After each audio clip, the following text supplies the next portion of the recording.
আমাদের কাছে অনেকে জানতে চান যে হার্নিয়া যে হয় সেই হার্নিয়া হওয়ার কারণ কি।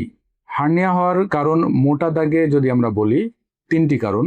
এক, জন্মগতভাবেই পেশি যদি বা অর্থাৎ মাংসপেশি যদি দুর্বল থাকে। দুই নম্বর, পেটের মধ্যে যদি বেশি চাপ হয়, সেটা যে কোনো কারণে হতে পারে।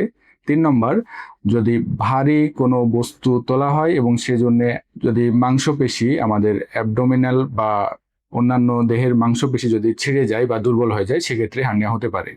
দুই নম্বরে যে আমি টপিক্সটা বললাম সেটা হচ্ছে পেটের মধ্যে অত্যাধিক চাপ। এটা হওয়ার মূলত যে কারণগুলা সেগুলাই আমরা প্রতিনিয়ত সবচেয়ে বেশি ফেস করি। যেমন অনেক দিন ধরে কাশি, যেটা ক্রনিক কফ বলা হয়। অনেক দিন ধরে কাশি থাকলে এই সমস্যাটা হয়। দুই নম্বর, যাদের ক্রনিক কনস্টিপেশন থাকে, দীর্ঘদিন ধরে কষা পায়খানা, এটাও একটা হার্নিয়া হওয়ার কারণ।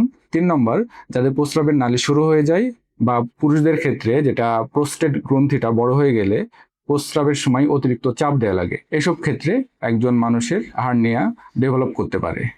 তাই জন্মগত বিষয়টা তো আমরা অ্যাভয়েড করতে পারবো না, তবে যে সকল বিষয়গুলা আমরা মডিফাই করতে পারি, যেমন ক্রনিক কনস্টিপেশন, ক্রনিক কফ এবং অতিরিক্ত চাপ দিয়ে প্রস্রাব করা, এই বিষয়গুলা যদি অ্যাভয়েড করতে পারি তাহলে হয়তোবা আমরা হার্নিয়া থেকেও দূরে থাকতে পারবো।